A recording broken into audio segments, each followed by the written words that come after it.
தினமலர் நேயர்களுக்கு வணக்கம். உரைகள் நிகழ்ச்சிக்கு வரவேற்கிறோம். 33% மகளிருக்கான இடஒதுக்கீடு மசோதா நேற்றும் தோல்வி அடைந்திருக்கிறது. பரபரப்பாக மிகவும் எதிர்பார்ப்போடு பார்க்கப்பட்ட அந்த மசோதா தோல்வி அடைந்திருக்கிற நிலையில் எதிர்க்கட்சிகள் அதை கொண்டாடி வருகிறார்கள்.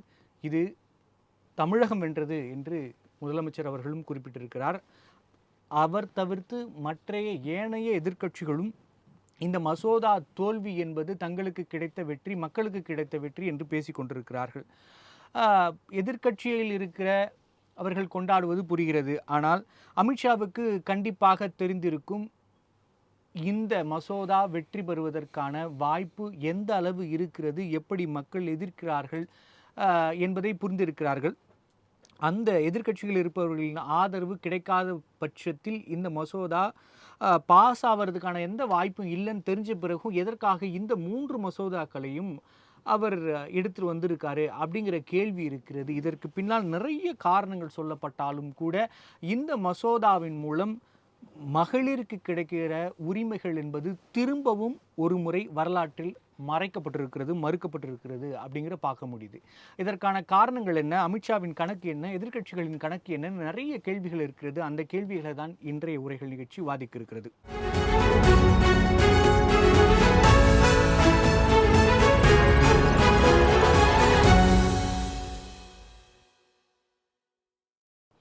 மூன்று மசோதாக்கள் தோல்வி. அமித்ஷா கணக்கு என்ன என்பது குறித்து விவாதிக்க நம்மோடு இணைந்திருக்கும் விருந்தினர்கள் பத்திரிகையாளர் திரு ராகவன் அவர்கள், வணக்கம் சார். வணக்கம். மற்றும் அரசியல் விமர்சகர் திரு ரவிசங்கர் அவர்கள், வணக்கம் சார். வணக்கம் சார். ராகவன் சார், முதல் கட்டமாக இந்த 3 மசோதாக்கள் தோல்வி அடைந்திருக்கிறது, இதை நீங்க எப்படி பாக்குறீங்க? முதல் கட்ட உங்களோட கருத்து என்ன? அதாவது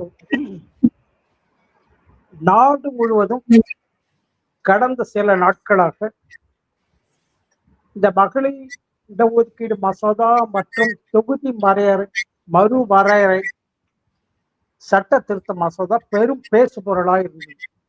இது காரணம் என்னன்னா, தென் மாநிலங்கள்ல பிரதிநிதித்துவம் குறையும் என்று ஒரு பக்கம் கவலை, இன்னொன்னு மகளிர் இடஒதுக்கீடு மசோதா பின்னணியில் ஏன் தொகுதி மறுவரை சட்டத்தை திருத்தத்தை கொண்டு வருகிறார்கள் என்ற விமர்சனங்களும் எழுந்திருந்தது. அதாவது ஒரு அரசியலமைப்பு சட்ட திருத்த மசோதா நிறைவேறணும்னா அதுக்கு 50% உறுப்பினர் ஆதரவு வேணும். அதை தவிர வாக்களிப்பவர்களில் 2/3 உறுப்பினர்களோட ஆதரவு வேணும். இது இல்லைன்னு தெரிஞ்ச அதை கொண்டு வந்திருக்காங்க. இது கிடைக்காதுன்னு தெரியும் அவங்களுக்கு. அதாவது என்னன்னா, இந்த மசோதால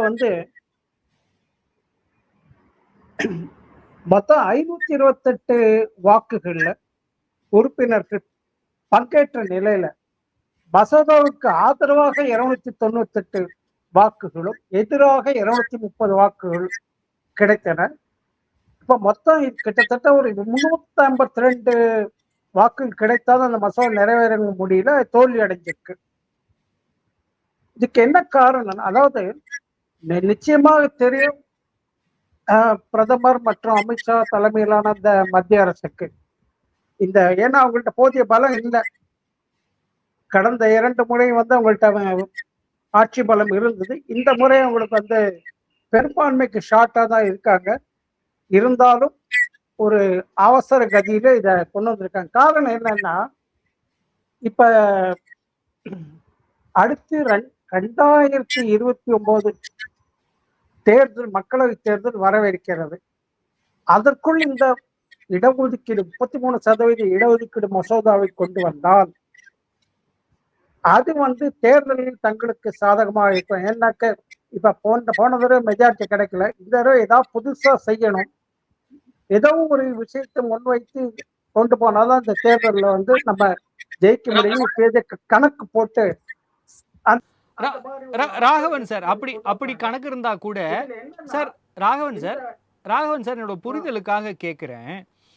இப்போ இருக்கிற சீட்டை நீங்கள் கூட்டவோ குறைக்கவோ எதை வேணால் செய்யலாம். செஞ்சாலும் கடைசியில வாக்கு செலுத்த போறது மக்கள் தான். அப்ப அந்த மக்கள் மனநிலை மாறாம, நீங்க தொகுதிகள கூட்டுறதாலயோ, குறைக்கிறதாலயோ அல்லது தொடர்றதாலயோ, எந்த அரசியல் மாற்றம் வந்துரும் அப்படின்னு எதிர்க்கட்சிகள் பேசுறாங்க. அதுல இருக்கிற நியாயங்கள் என்ன? பாசிபிலிட்டீஸ் தான் என்ன சார்? அதாவது இதுல வந்து இப்ப பொதுவா வந்து மக்கள் தான் ஓட்டு போட்டு ஒரு பிரதிநிதியை தேர்ந்தெடுக்கிறாங்க. இப்ப சாதாரணமா பாத்தீங்கன்னா, நம்ம நாட்டோட பரப்பளவு எந்த விதத்திலயும் மாறல. இப்ப இன்னொரு நாட்டை நம்ம புடிச்சு நம்ம சேர்த்து வச்சிருக்கோம். இந்த பக்கம் 2 பக்கத்து நாட வந்து நம்ம சண்டை மூலமா ஜெயிச்சு சேர்த்து வச்சிருக்கோம்னா பரப்பளவு அதிகமாயிடுச்சு. அதுக்கு 2 எம்பி வேணும்லாம் சொல்லலாம். மொத்தத்துல இப்ப இருக்கிற பரப்பளவுல எம்பிக்கள் 543 பேர் இருக்காங்க. இதுக்கு மேல அதுக்கு தேவை இல்லை. இதை தேவையில்லாமல் 850 உயர்த்தினால என்ன சாதனை பண்ண போறாங்க? அரசியல் கட்சிகள் வந்து இதை எதிர்க்காது. நம்ம நம்ம ராகவன் சார் தொடர்ந்து நம்ம பேசலாம். தொடர்ந்து பேசலாம். ரவிசங்கர் சார், இந்த 3 மசோதாக்கள் கொண்டு வரப்படுவதற்கான முக்கியமான காரணம் 33% மகளிருக்கான இடஒதுக்கீட அவைகள்ல தரணும் அப்படிங்கிறதுக்காக தான். ஆனா எதிர்க்கட்சிகள் விமர்சனம் வைக்கும்பொழுது இது மகளிருக்கான மசோதாவே இல்ல, உங்கள் அரசியல் லாபத்திற்காக கொண்டு வரப்படுவது, இன்னொன்னு தென் மாநிலங்கள்ல வஞ்சிக்கிறதுக்காக கொண்டு வரீங்க அப்படிங்கிறாங்க. அப்ப இந்த மசோதாக்களால எப்படி பெண்களோ அல்லது மறுவரையால வாக்காளர்கள் மூலமாக எந்த அரசியல் கட்சியோ பலன் பெறும் அல்லது தமிழகம் ஏதேனும் பின்னடைவுகளை சந்திக்கும்? சார், பெண்களுக்கு 33% ரெப்ரசன்டேஷன் கொடுக்கணும். பார்லிமெண்ட் ஆகட்டும், ஸ்டேட் அசம்பிளிஸ் ஆகட்டும், யூனியன் டெரிட்டரிஸ் எல்லாத்தையும் கொடுக்கணும்ட்டு பில்லு வந்து 2023 ஆகஸ்டோ செப்டம்பரோ பாஸ் பண்ணியாச்சு. பாஸ் பண்ணி நவ் இட் இஸ் அன் ஆக்டாக இருக்குது. ஆனால் அதில் என்ன சொல்லியிருந்தாங்க அப்படின்னால், அதாவது புதுசாக ஒரு சென்சஸ் எடுத்து அந்த சென்சஸை பேஸ் பண்ணி டீலிமிட்டேஷன் எக்ஸசைஸ் பண்ணி முடித்து அதை முடித்து அப்போ ஆல்மோஸ்ட் 2029 பார்லிமெண்ட் எலெக்ஷன் ஆர் 2029 தாண்டி வர இதில் தான் பண்ண முடியும். இமிடியேட்டாக 2023 அதில் பேஸ் பண்ணி அதில் பாஸ் பண்ண ஆக்ட் பிரகாரம் முடியாது அவ்வளோ சீக்கிரத்தில் அப்படின்னு ஒரு இது வந்தது. அதனால் இப்போ என்ன பண்ணாங்க, சரி அதை ஒரு அமெண்ட்மெண்ட் கொண்டு வரலாம் அப்படின்னு சொல்லிவிட்டு 2026 ஏப்ரலில் இவங்க bill first amendment, constitution amendment 131, இதுதான் ரொம்ப இம்பார்ட்டன்ட். அதை பேஸ் பண்ணி டீலிமிட்டேஷன் பில், அதுக்கப்புறம் யூனியன் டெரிட்டரிஸ் ஆக்ட் பில் கொண்டு வந்தாங்க. இந்த ஃபர்ஸ்ட் பில் என்ன அப்படின்னா, பெண்களுக்கு 33% கொடுக்க வேண்டும். ஏற்கனவே கொடுத்துருக்கு, பில் இருக்குது, ஆக்ட் இருக்குது 2023. அது என்ன அமெண்ட் பண்ணுறாங்கன்னா, அதில் 2 ஆர்டிக்கல் 81, ஆர்டிக்கல் 82 அதை அமெண்ட் பண்ணுறாங்க. அமெண்ட் பண்ணி என்ன சொல்கிறாங்க, படத்து 2023 பாஸ் பண்ண இதில் என்ன பண்ணுறோம் அப்படின்னா, பில்லு கொண்டு வந்தாச்சு, பாஸ் ஆகிடுது, ஆக்ட் ஆகிடுது. ஆனால் இந்த இம்ப்ளிமெண்டேஷன் 33% இம்ப்ளிமெண்டேஷன் பண்ணணும்னால் புதுசாக ஒரு சென்சஸ் எடுக்கணும். எப்போ எடுக்க போகிறீங்க? 2011 அப்புறம் எடுக்கவே இல்லை. அப்போ 2026, 2027 எப்படி இப்போ தான் ஆரம்பிச்சிருக்காங்க. அந்த சென்சஸ் முடிந்து விட்டு அதை பேஸ் பண்ணி, மிக பொதுவாகவே சென்சஸ்ன்னு எடுத்தால் டீலிமிட்டேஷன் எக்ஸசைஸ் வரும். அதை பேஸ் பண்ணி டீலிமிட்டேஷன் எக்ஸசைஸ் எடுத்து முடித்து அதுக்கப்புறம் தான் இது கொண்டு வரணும், இதை இம்ப்ளிமெண்ட் பண்ண முடியும் அப்படின்னு அந்த ஆக்ட் 2023 பாஸ் பண்ண பில்லு ஆக்ட் ஆகிடுது. அது சொல்கிறது. ஸோ அது வரைக்கும் வெயிட் பண்ணாமல் இப்போ என்ன பண்ணிருக்காங்க, இந்த ஆர்டிக்கல் 81, 82 இவங்க அமெண்ட் பண்ணுறாங்க. என்ன அமெண்ட் பண்ணுறாங்கன்னா, புதுசாக சென்சஸ் எடுத்து பண்ணாமல் 2011 ஒரு சென்சஸ் இருக்குது, 1971 அப்புறம் 2001 ஒரு அமெண்ட்மெண்ட் பாஸ் பண்ணி 2026 வரைக்கும் எனி ஃபர்தர் இதெல்லாம் ஃப்ரீஸ் பண்ணாங்க. அதை எல்லாத்தையும் இந்த அமெண்ட்மெண்ட் மூலம் மாற்றுறாங்க. மாற்றி என்ன சொல்கிறாங்க, 2011 சென்சஸ் அதை யூஸ் பண்ணிக்கலாம், அதை யூஸ் பண்ணி டீலிமிட்டேஷன் எக்ஸசைஸும் பண்ணி முடிக்கலாம். அதை யூஸ் பண்ணி பண்ணுறது மூலம் இருக்கிற 543 அப்படிங்கிற பார்லிமெண்ட் இதை 850 கொண்டு வரலாம். கொண்டு வந்து அதை பேஸ் பண்ணி 2/3 பெண்களுக்கு கொடுக்கலாம். இதையும் தாண்டி ஸ்டேட் அசம்பிளி, இதையும் தாண்டி யூனியன் டெரிட்டரி எல்லாருக்கும் பண்ணலாம். இதை ரெண்டையும் ஒரே பில்லு. கான்ஸ்டியூஷன் அமெண்ட்மெண்ட் 131 பெண்களுக்கு 33%, 2011 சென்சஸ் அதை பேஸ் பண்ணி. தென் ரெண்டாவது அதுலேயே increase in Lok Sabha seats. Okay, இதையும் கொண்டு வந்திருக்காங்க. ரெண்டாவது டீலிமிட்டேஷன் பில் 2026, ரெண்டாவது பில். அந்த ரெண்டாவது bill delimitation exercise as per article 131 pass ஆகிடுத்தினால், article 131 amendment 131st amendment pass ஆகிடுத்தினால், தென் டீலிமிட்டேஷன் பில் 2026 அதை பேஸ் பண்ணி என்னென்ன ஸ்டேட்டில் என்னென்ன தொகுதி இதெல்லாம் வரையறுக்க வேண்டும், மாற்ற வேண்டும், பார்டர்லாம் மாற்ற வேண்டும் அப்படின்னு. அதையும் தாண்டி யூனியன் டெரிட்டரிஸ் ஆக்ட். இப்போது ஆர்டிக்கல் 131 அமெண்ட்மெண்ட் பாஸ் ஆகவில்லை அப்படிங்கிறதுனால இந்த ரெண்டு பில்லையும் சென்ட்ரல் கவர்மெண்ட் விட்ரா பண்ணிட்டாங்க. இதை ரெண்டையும் இதுவே பண்ணலை, விட்ரா பண்ணியாச்சு. இதுதான் இந்த இது. இல்லை ஃபர்தராக நீங்கள் கேட்டு நம்ம தொடர்ந்து பேசலாம் சார். ராகவன் சார்ட்டு நம்ம தொடர்ந்து நீங்கள் வச்ச கேள்வியிலேருந்து கேட்போம். ஸோ ராகவன் சார், ரொம்ப தெளிவாக ரவிசங்கர் சார் ஒரு விஷயத்த சொல்லியிருக்காரு. இந்த அமெண்ட்மெண்ட்டுகள் மூலமாக எந்த விதத்தில் மாநிலங்களோ அல்லது கட்சிகளோ பாதிக்கப்படும் அப்படின்னு எதிர்கட்சி சொல்கிறாங்க. அது கொஞ்சம் விளக்கமாக சொல்ல முடியுமா? எப்படி பாதிக்கப்படுறாங்கன்னு மட்டும் நம்ம பேசலாம். அதாவது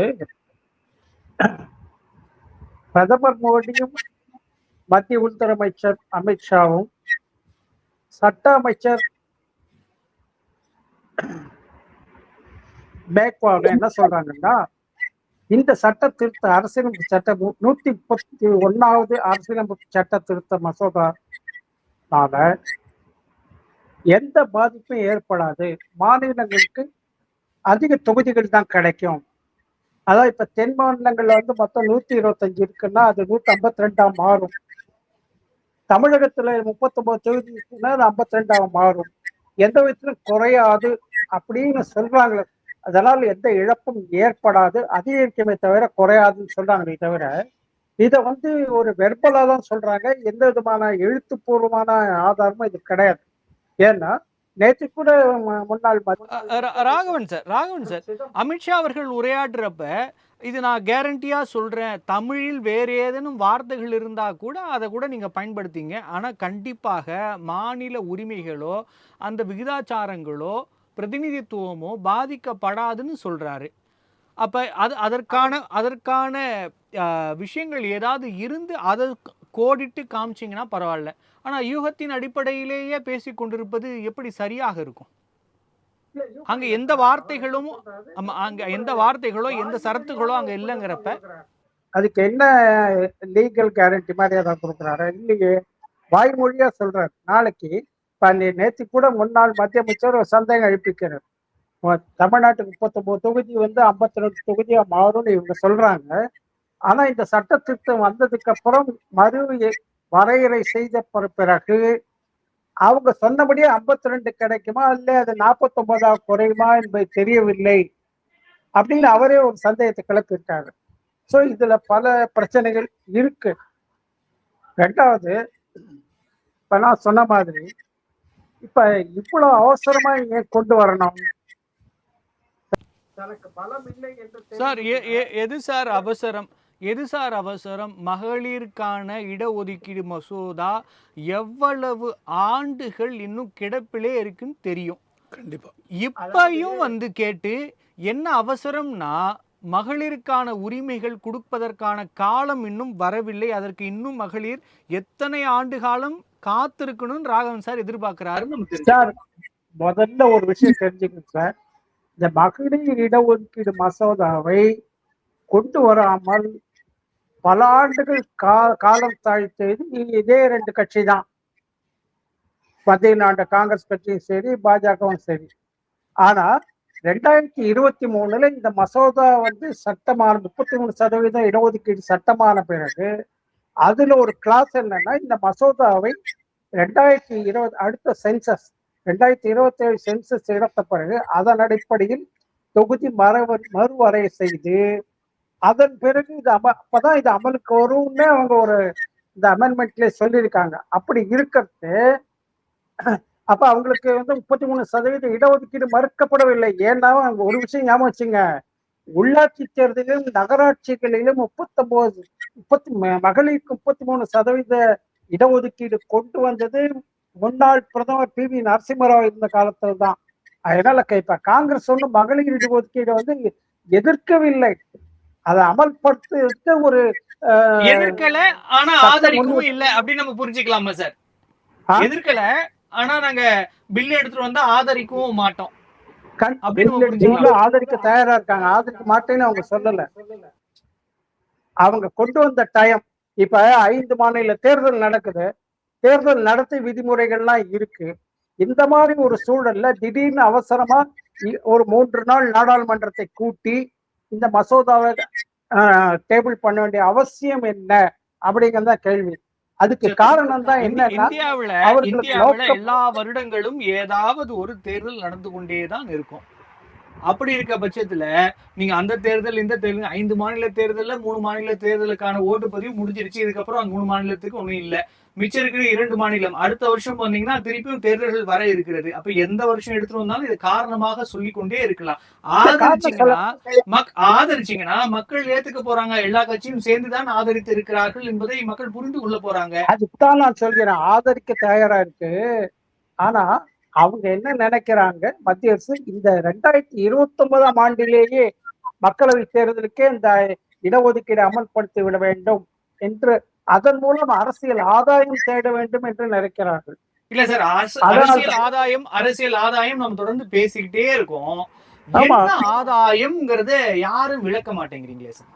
இல்ல, என்ன ஆதாயம் அவர்களுக்கு கிடைச்சிரும். அதாவது ஒரு மத்தியில் ஆளும் கட்சிக்கு வந்து அடுத்த ஆட்சிக்கு வரணும்னா ஏதாவது ஒரு இதை மக்களிடம் கொண்டு போய் சேர்க்கணும். அவங்கள்ட்ட சொல்றதுக்கு ஒண்ணு இல்ல, அது ஒண்ணு பெரிய அவங்க ஏதோ ஒரு காரணத்துக்காக எதற்காக வேண்டுமானாலும் இருக்கட்டும், அரசியல் லாபத்துக்காக இருக்கட்டும், இல்ல வேற எதுவும் காரணத்துக்காக கூட இருக்கட்டும், ஆனா எதுக்காகவாவது மகளிருக்கு நல்லது நடந்துட்டா என்ன, அதை ஏன் தடுக்கிறீங்க? அரசியலுக்காக ஓட்டுக்காக இலவசங்களும் திட்டங்களும் யாரும் அறிவிக்காம இல்ல. எல்லாரும் மக்கள் மீது நம்பிக்கை இல்ல, அவர்கள் மேல் பாசத்துல இல்ல. எல்லாரும் அடுத்த ஆட்சியில தங்கள் என்ன செஞ்சோம் சொல்லி காமிச்சுக்கவாது ஏதாவது செய்யறாங்க. அதற்காகவாது செஞ்சுட்டு போட்டுமே. அதற்கும் பொறுப்பளிக்கிறது பல்வேறு காலமாக நிற்பது எப்படி சரியா இருக்கும்? அதான் நான் சொல்றேன். 2023 இந்த மசோதா நிறைவேறியாச்சு. இப்ப அது அமெண்ட்மெண்ட் கொண்டு வந்து இப்ப நாங்க தான் அந்த மகளிர் இடஒதுக்கீடு மசோதா செயல்படுத்தணும் அப்படின்னு சாதனையா சொல்லிக்கிறதுக்காக பண்றாங்களா? 2023 யார் சார் எடுத்துட்டு வந்தாங்க? 2023 இவங்கதான் கொண்டாங்க. அப்புறம் இப்ப எடுத்துட்டு வந்தாலும் அப்ப எடுத்து வந்தாங்க, ரெண்டுத்துக்கும் அவங்க தானே சார் சொல்லிப்பாங்க. இல்ல ரொம்ப ரவிசங்கர் சார், இல்ல சார் ரொம்ப நம்ம இந்த மன்றத்திலே ரவிசங்கர் சார் ரொம்ப தெளிவா சொல்லியிருக்காரு எதற்காக இந்த அமெண்ட்மெண்ட் திருப்பி எடுத்து கொண்டு வரப்பட்டிருக்கிறது, அதற்கு பின்னணி என்னென்ன காரணங்களால இது எடுத்து வர்றோம், அதுல இருக்க சிக்கல்கள் என்னங்கிறது தெளிவா விளக்கியிருக்காரு.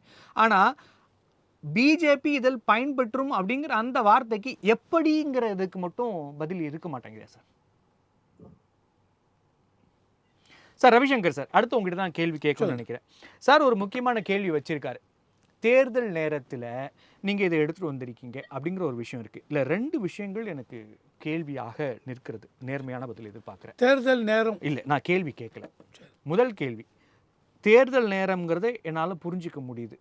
ஆனால் ரொம்ப தமிழகமும் மேற்கு வங்கமும் அதுதான் சொல்ல முக்கியமான தேர்தல். அவர்களுக்கு பிஜேபிக்கு இன்னும் எட்டா கனியாக இருக்கிற மாநிலங்கள். அப்ப இந்த எலெக்ஷன் கேம்பெயின்ஸ் போறப்ப எடுத்துட்டு வந்திருக்காங்க. இது 2 விதமாக பார்க்கலாம். ஒன்று, இந்த மசோதா நிறைவேற்றப்பட்டிருந்தால் அதற்கான கிரெடிட்டை பிஜேபி எடுத்திருக்கும். இந்த மசோதா தோல்வி அடைந்ததால் அதற்கான பிளேமை எதிர்கட்சிகள் விலையாக கொடுக்க வேண்டியிருக்கும். ரொம்ப பக்காவா கணக்கு போட்டு எடுத்துட்டு வந்து லாப நஷ்ட கணக்கிலேயே வந்து கரெக்டாக வச்சிருக்காரு. இது மகளிர் மீதான பாசம்தானா? இது வெறும் அரசியலாக இல்லையா சார்?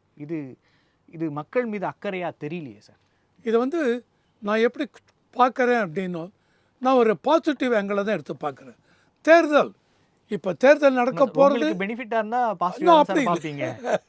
Not like that. எதனால் பாசிட்டிவ்னு அதையும் சொல்கிறேன். என்ன அப்படின்னா, அதாவது முன்னாடி சொன்ன மறுபடியும் திருப்பி ரிப்பீட் பண்ண டைம் ஆகும். 2023 பிரகாரம் ஃப்ரெஷ் சென்சஸ், அதை பேஸ் பண்ணி இல்ல சார், நீங்க சொன்னது ரொம்ப தெளிவான விளக்கம், புரியவதாக இருந்தது, ரொம்ப தெளிவா இருந்தது. அது பிரகாரம் 2029 பார்லிமெண்ட் எலெக்ஷன்ல வருமா, இம்ப்ளிமெண்ட் பண்ண முடியுமா? ஒருவேளை டீலிமிட்டேஷன் எக்ஸசைஸ் முடியவில்லை என்றால் 2029 இதுலையும் இவங்களுக்கு 33% கோட்டா கிடைக்காது, தள்ளி போகும். எப்போ போகும் தெரியாது. ஸோ இன்டெஃபினைட் பீரியட் இருக்குது. அந்த இன்டெஃபினைட் பீரியட் இருக்க வேண்டாம் அப்படின்ட்டு இப்போ அந்த அமெண்ட்மெண்ட்டை கொண்டு வராங்க.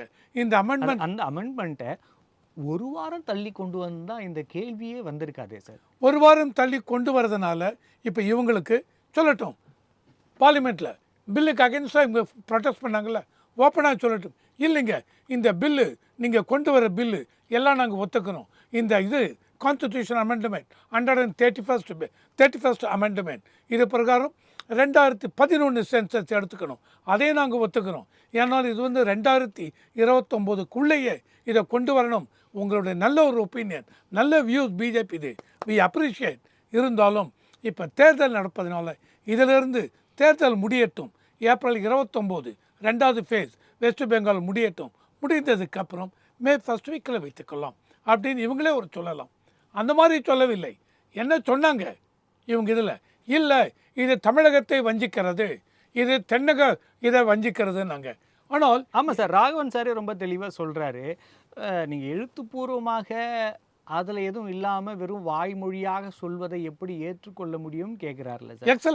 எக்ஸலண்ட். அவ்வளோ எம்பிஸ் இருக்கீங்க இல்லையா, எம்பிஸ் இருக்கும், இது எல்லாமே நாங்கள் ஒத்துக்கிறோங்க, பாஸ் பண்ணுறோம். Provided there should be a condition, there should be a guarantee given by the central government. அதாவது இப்போ இருக்கிற இதில் 50%, 39 தமிழ்நாடுனா 39 59 ஆகுது. அந்த மாதிரி ஒவ்வொரு ஸ்டேட்டுக்கும் இருக்கிற எம்பியிலேருந்து 50% கூடுதலாக இருக்க வேண்டும் அப்படிங்கிறத கேரண்டி பார்லிமெண்ட்டில் ஓப்பனாக சொல்லுங்கள். எக்காரணத்தை கொண்டும் இது மீறக்கூடாது அப்படின்னு சொல்லுங்கள். அப்படி சொல்லி பார்லிமெண்ட்டில் அவங்க சொல்லிட்டாங்கன்னா பாஸ் பண்ணுவீங்களா? ஆப்போசிஷன் பார்ட்டி பாஸ் இல்லை. இவங்க என்ன சொன்னாங்க? இல்லை, முடியாது, இப்போதைக்கு இது பண்ண முடியாது. ஏன்னால இந்த இதை இந்த மசோதாவே மகளிருக்கு அதிகாரம் அளிக்கிற மசோதா இல்லைன்னு ராகுல் காந்தி அவர்களே சொல்றாரு. எப்படி சொல்றாரு? நீங்க சொல்றது 23லயே ஏற்றிட்டாங்க, ஆமா, இப்ப திருப்பி வராங்க. இந்த மசோதாக்கள் கூடவே மற்ற மசோதாக்களையும் எடுத்துட்டு வர்றது, லிமிடேஷன் எடுத்துட்டு வர்றது எதற்காக? அதில் உள்ளர்த்தங்கள் இருக்கு அப்படின்னு நிறைய கேள்வி. உள்ளர்த்தமே கிடையாது. அப்ப மகளிருக்கான இது உரிமை கொடுக்கிற மசோதா தானா இது? இது கண்டிப்பாக. ஏன்னா ஆல்ரெடி முன்னாடியே சொல்லிட்டேன், எதுக்கு 2023 ஆல்ரெடி பாஸ் பண்ணியாச்சு, ஆக்ட் ஆகிடுது. இருந்தாலும் இப்போ எதுக்கு இது கொண்டு வராங்க முன்னாடி சொல்லிட்டேன், கிளியர் கட்டாக சொல்லிட்டேன். இப்போது இந்த பில் இதில் என்ன அவர் ராகுல் காந்திக்கு என்ன சந்தேகம்? இது உண்மையே இதுதானா? என்ன சந்தேகம்? இதுதாங்க இந்த பில்லு கிளியர் கட்டாக 131வது அமெண்ட்மெண்ட் சொல்கிறது, மகளிருக்கு 33% கொடுக்கணும். அதற்காக பார்லிமெண்ட்டில் இருக்கிற 543 இதை 850 இது பண்ண போகிறோம். இதுதான் ஃபஸ்ட்டு பில். 2வது பில் இதை பேஸ் பண்ணி இதை லிங்க் பண்ணது. 2வது பில் டீலிமிட்டேஷன், தொகுதி மறுவரை, இது பாஸ் ஆகிடுத்தினால் இதை பேஸ் பண்ணி இது. 3வது பில் ஸ்டேட் அசம்பிளி அதெல்லாம் இது முடித்தாச்சு. யூனியன் டெரிட்டரி அந்த பில்லு, அதுலேயும் கவர்னன்ஸ், அதில் எப்படி இது பண்ணணும், எப்படி மறுசீரமைப்பு பண்ண வேண்டும் அந்த பில்லு. ஸோ முதல் பில் பாஸ் ஆகலை, 2 பில்லும் எடுத்து. ஆனால் intention no one can deny, no one can suspect the genuine intention of central government. தொடர்ந்து பேசுங்க ராகவன் சார். ஒரே ஒரு விஷயம் சார், அதாவது மகளிர் இடஒதுக்கீடு மசோதா 2023 நிறைவேறிடுச்சு. அது 27 சென்சஸ் படி பார்த்தாக்க கிட்டத்தட்ட நீங்க 2034 தான் செயல்படுத்த முடியும். அதெல்லாம் வாசகம் தான். நான் என்ன சொல்றேன்னா, ஒரு சட்டம் வந்துடுச்சு, அந்த சட்டத்தை அமல்படுத்தாமலே அதுக்கு எதுக்கு நீங்க திருத்த மசோதா கொண்டு வரீங்க? அமல்படுத்தல இருக்கிற சிக்கல்கள் அவர் சொன்னார். ஏற்கனவே இருக்கிற அந்த இடஒதுக்கீடுகள்ல இந்த கணக்கின் அடிப்படையில் பண்ணா எப்படி சரியாக இருக்குங்கிற கேள்வி இருக்கு. அப்ப அதை பண்ணிட்ட பிறகுதான் இதை பண்ண முடியும். அதற்கான வழிவகைகளை செய்திருக்காங்க. என்னோட கேள்வி கூடவே என்னன்னா, இப்ப இந்த மறுவரைகள் தான் பிரச்சனை அப்படின்னா 33% அந்த மகளிருக்கான இடஒதுக்கீடு கொடுக்கிற மசோதாவுக்காகவாவது தங்களுடைய ஒப்புதலை கொடுத்துட்டு மிச்சம் இருக்கிற அந்த 2 மசோதாக்களை வேணா நிறைவேற விடாமல் செஞ்சிருக்கலாம். ஆனால் ஒட்டுமொத்தமாக எடுத்த எடுப்பிலே முதல் மசோதாவை நிராகரித்திருப்பது எப்படியான விஷயமா நம்ம பார்க்க முடியும்? இது அடுத்த கட்டங்களில் அரசியல் மற்றும் மக்களிடையே என்ன மாதிரியான தாக்கத்தை ஏற்படுத்தும்? மக்கள் என்ன மனநிலையில் இருக்காங்க நீங்க பாக்குறீங்க? அதாவது இந்த 33% பாதிப்புக்கு பின்னாடி ஒளிஞ்சிட்டு இருக்கிறது இந்த தொகுதி மறுவரை மசோதா தான். அதனால்தான் இதை எதிர்க்கிறாங்க. வெறும் இடஒதுக்கீடு மசோதாவை பத்தி சொன்னா ராகவன் சார் உங்களுக்கு தெரியும் 540 தொகுதிகள் இருக்கு, 543 தொகுதிகள் இருக்கிற இந்த இடங்கள்ல மகளிருக்கு 33% கொடுத்தா எத்தனை சீட்டு வரும்னு தெரியும். இதுவே 850 ஆனா எத்தனை மகளிர் இங்க அதிகாரம் பெறுவார்கள், அரசியலாக்கப்படுவார்கள் உங்களுக்கு தெரியும். கிட்டத்தட்ட 40 சீட்டு இருக்கிற நம்ம இடத்துல இப்ப 59 சீட்டுகளாக மாற்றினா நம்ம 22 பேராவது இங்க இருக்கிற மகளிர் ஒரு எம்பி ஆவாங்க. அது மட்டும் இல்லை சார், இப்போ 850 தொகுதிகளாக மாற்றப்பட்டால் இங்கே இருக்கிற தனி தொகுதிகள் எஸ்சி எஸ்டிக்கான தொகுதிகளும் இங்கே கூடும். அந்த மக்களுக்கான வாய்ப்புகளும் அவர்களுக்கான பிரதிநிதித்துவம் இங்கே முக்கியப்படுத்தப்படும். இது எல்லாமே தடுக்கிறது எப்படி மக்களின் வளர்ச்சிக்கு அப்படின்னு நம்ம பேச முடியும்? இதை ஒன்னொரு பாயிண்ட் தொடர்ந்து பேசலாம் சார், பேசட்டும், கடைசியில் ஒன்று பேசிக்கலாம். அதாவது இந்த 33% மதவீடு நீங்க உடனடியா பண்றதை பத்தி ஒன்றும் இல்லை. ஆனா அந்த மசோதா மட்டுமே இல்லை இதுல. சார் ராகுல் காந்தி சார் சொல்லியிருக்காரு உடனே பண்றதா இருந்தா நாங்க சப்போர்ட் பண்றோங்கிறாரு. உடனே பண்றதுக்கான வாய்ப்புகள் இருக்கா? இருப்பாங்க கண்டிப்பா. இதில் ஒளிந்து கொண்டிருப்பது தொகுதி மறைவரை. அந்த தொகுதி மறைவரை பண்ணும்போது சிறிய மாநிலங்கள், தென் மாநிலங்கள், வடகிழக்கு மாநிலங்கள் பாதிக்கப்படுகின்றன. அவங்க தொகுதி குறையுங்கிற அச்சம் அதை சார் அச்சத்தை போக்குவதற்கு சம்பந்தப்பட்ட துறையோட அமைச்சர் பேசுறாரு, உள்துறை அமைச்சர் பேசுறாரு, பிரதமர் பேசுறாரு. அவ்வளோ பேர் பேசி கேரண்டி கொடுத்து தமிழ் சொல்றாரு. குறிப்பாக தென் மாநிலங்களில் அதோட உரிமைகள் பாதிக்கப்படாதுன்னு சொல்றாரு.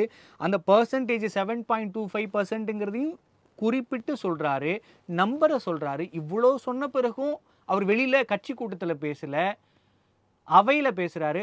ஆனாலும் நம்பிக்கை இல்லை அப்படின்னு சொல்றதுல உள்நோக்கம் இருக்குன்னு தானே மக்கள் பார்ப்பாங்க. உள்நோக்கம் இல்லை, ஏன்னா இந்த மசோதா நிறைவேறல. இப்ப எதிர்கட்சியான காங்கிரஸ், திமுக போன்ற திரிணாமுல் காங்கிரஸ் போன்ற கட்சிகள், சமாஜ்வாதி கட்சியெல்லாம் இது தோக்கடிக்கல. இதுல என்னன்னா, இப்ப உதாரணத்துக்கு என்னுடைய கணிப்பு என்னன்னா, ஆந்திரம், பீகார் போன்ற மாநிலங்கள், அதாவது மத்திய அரசுக்கு ஆதரவு தெரிவித்துள்ள மாநிலங்களும் இந்த கவலை எழுந்து அவர்களும் ஓட்டு போடலைங்கனால தான் இந்த மசோதா தோற்றுச்சு. அதை பண்ணிருக்கலாமே. அவங்களுக்கு தான், அவங்க 2 பேர் சேர்த்தா அவங்களுக்கு மெஜாரிட்டி வருமே. அதனால இத இந்த கவலை எல்லாருக்கும் இருக்கு. அதனால்தான் இந்த மசோதா நிறைவேறல. இது வெறும் அரசியல் கண்ணோட்டத்தோட அவங்க பார்க்கல. பாதிக்கப்படக்கூடாது அப்படிங்கறதுதான் எல்லோருடைய இதுவும். அவர்கள் கூட்டணியில இருந்து 298 வாக்குகள் வந்துட்டு இருக்கு. ஆனால் எதிர்த்தரப்புல இருந்து வர வேண்டிய வாக்குகள் எதுவும் போனதா இல்லை. அதனால தான் அங்கே தோல்வி அடைந்திருக்கிறது. அந்த கேள்வி தான் ரவிசங்கர் சாருக்கு வைக்க விரும்புகிறேன். இப்பொழுது இந்த நிலைமை அப்படின்னு தெரியும். நான் முதல்ல அதே கேள்வி தான் திருப்பி நான் வரேன் உங்ககிட்ட. கண்டிப்பாக மசோதா தோல்வி அடைவதற்கான எல்லா வாய்ப்புகளும் இருக்கும் தெரிஞ்சும் எந்த அடிப்படையில் அவர் இந்த மசோதாவை எடுத்துகிட்டு வந்திருக்கார்? அது தாண்டி இப்போ நிஜமாகவே மகளிருக்கு உரிமை தரணும்னா இந்த மசோதாவை மட்டும் முதல்ல நிறைவேற்றிட்டு பிறகு மற்ற 2 மசோதாக்களை நிறைவேற்ற ட்ரை பண்ணிருக்கலாம். ஏன் 3த்தையும் ஒன்றாவே வச்சிருக்காரு அப்படிங்கிற கேள்வியை ராகவன் சார் வைக்கிறார். சுருக்கமான பதில் சார். ரொம்ப சுருக்கமாக சொல்கிறேன்.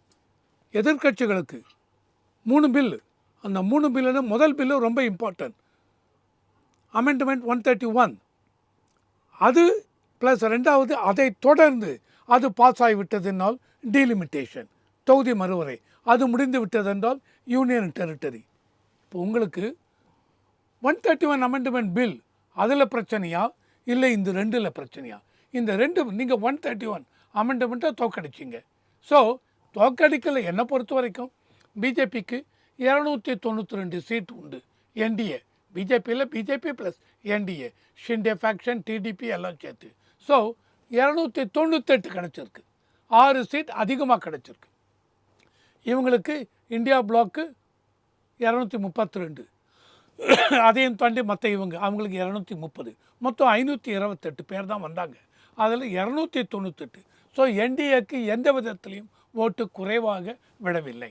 ரெண்டாவது ஒன்று பேசும்போது கேட்டீங்க, அதாவது சார் 543 இவங்க பார்லிமெண்ட் மெம்பர்ஸ், இது எப்படினால் பேஸ்ட் ஆன் 1971 சென்சஸ். அன்றைக்கி எவ்வளோ கோடி, மேபி ஒரு 60 கோடி, 70 இல்லை, இன்றைக்கி 145 கோடி. ஸோ அப்போது 543 இது எடுக்கும்போது 70 கோடிக்கு நம்பர் ஆஃப் பீப்புள் ஒரு எம்பியை ரெப்ரசன்ட் இல்லை முடிச்சிடறேன், ஒரே இது முடிக்கிறேன். இப்போது அதே 543 வச்சுட்டு 145 கோடி பீப்புளை ரெப்ரசன்ட் பண்ணணும். 25 லட்சம் பீப்புளுக்கு ஒரு எம்பின்னு ஆகிடுது. அதுவும் மாறணும். இதுக்காக தான் இதை கொண்டு வந்தது. ரெண்டாவது நீங்கள் என்ன கேட்டு நீங்கள் கேளுங்க. ஒரே ஒரு சின்ன கேள்வி, அதோட நம்ம நிகழ்ச்சி நிறைவு செய்யலாம். இப்போ ஏற்கனவே இருக்கிற அந்த சீட்டுகளின் அடிப்படையில் 50% எல்லா மாநிலத்துக்கும் நாங்கள் கூட்டி கொடுக்குறோம் அப்படின்னு சொல்லியிருக்காரு. அப்போ அந்த விதத்தில் தான் பண்ணணும் அப்படின்னா ஏன் சென்செக்ஸுக்கான அவசியம் இருக்கிறது? மக்கள் தொகை அடிப்படையில் தான் நீங்கள் மாற்ற போகிறீங்கன்னா அப்போ நம்ம கண்டிப்பாக மக்கள் தொகை கணக்கெடுப்பு எடுக்க வேண்டியிருக்கு. இதையும் சொல்லிட்டு மக்கள் தொகை கணக்கெடுப்பையும் நீங்கள் பண்ணுறங்கிறதால தான் எதிர்கட்சிகள் இப்போ இதை எடுத்துட்டு இதை சொல்லிட்டு அதை எடுத்துட்டு அதுக்கேற்ற மாதிரி மாற்றிடுவாங்களோங்கிற பயம் வருது. நோ நோ நோ நோ மக்கள் தொகை கணக்கெடுப்பு என்ன சொல்லியிருக்காங்க கிளியர் கட்டாக, 2011 நடந்த சென்சஸ் அதை பேஸ் பண்ணி இது கொண்டு வந்தாச்சு. அவ்வளோதான். 850 சீட்டும் கொடுத்துருக்காங்க. இனி ஃப்ரெஷ்ஷாக இது பண்ண போகிறதில்ல, அதனால் மாற்ற போகிறதில்ல. இந்த 850ங்கிறது பேஸ்ட் ஆன் 2011 சென்சஸ். இதை பேஸ் பண்ணி இவ்வளோ கொடுக்க போகிறோம். முன்னாடி தமிழக முதல் மந்திரி ஸ்டாலின் அவர்களே ஒருத்தர் பேசியிருக்காங்க. என்ன பேசுகிறாங்க போன வருஷம் பேசுகிறாங்கன்னா, நாங்கள் இந்த இதுக்கு மகளிர் இதுக்கு ஒத்துக்கொள்வோம், ப்ரொவைடட் இப்போ என்ன ப்ரொப்போர்ஷன் மெயின்டைன் பண்ணுறாங்களோ அதே ப்ரொப்போர்ஷன் இந்த இதில் மெயின்டைன் பண்ணாங்கன்னா நாங்கள் ஒத்துக்கொள்வோம். நாங்கள் இப்போ என்ன பண்ணிருக்காங்க, 39 எல்லா ஸ்டேட்டுக்கும் இர்ரெஸ்பெக்டிவ் ஆஃப் பாப்புலேஷன் எனிதிங் 20-50% கூடுதலாக. எங்கே பிரச்சனை வருது? ஒரு பிரச்சனையும் இல்லை எனக்கு தெரிஞ்சு. நன்றி சார், நம்முடைய விவாதத்தில் கலந்து கொண்டு பல்வேறு கருத்துக்களை பகிர்ந்து கொண்டமைக்கு நன்றி.